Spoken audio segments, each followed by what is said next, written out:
Hi, I'm Timo from Gamexcite, and today we want to show you different ways of completing missions based on your ship stats, available crew, and story choices.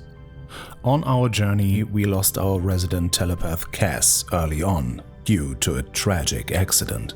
However, we used a wormhole to skip most of walk space. Similar to the TV episode Message in a Bottle, we are using the Voyager relay network to send the Doctor across half the galaxy to the USS Prometheus.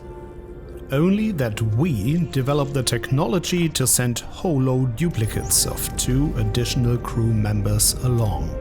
This includes the Romulan Telek Remor, who we obtained in an earlier side mission and who proves to be especially useful as we are making contact to Starfleet for the first time in 5 years.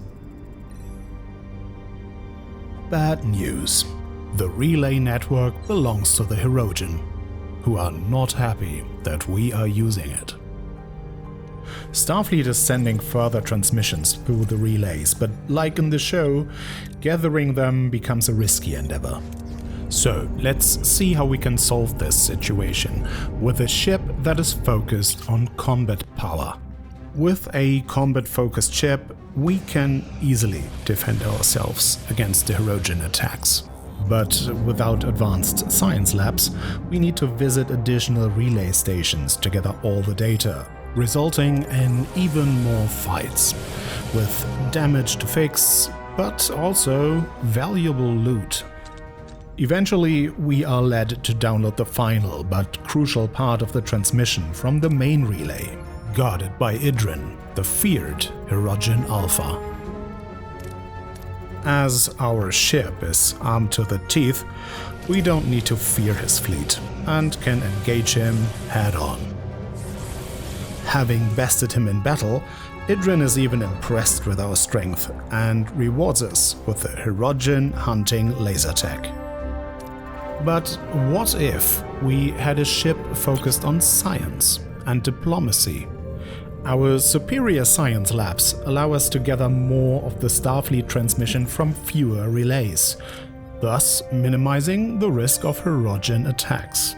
However, the ones that we face are quite devastating and require extensive repairs. Having gathered the data, we are once again faced with Idrin and his fleet guarding the final array, but our science ship is not able to take them head-on. Instead, we choose a stealthy approach by completing an away mission to try and gather the data without confrontation. Unfortunately, the mission fails, and Idrin captures our people. Now there is no way around combat, and we are hugely outgunned. But being a science ship, we have one last ace up our sleeve. We unleash the black hole inside the array. As the black hole swallows his escort, we only need to face Idrin alone. In a tough battle with the help of an ally, we are able to defeat his ship. But using the black hole came at a price. Security Officer Tuvok was lost to the black hole expanding. But what if we had a chance to save him?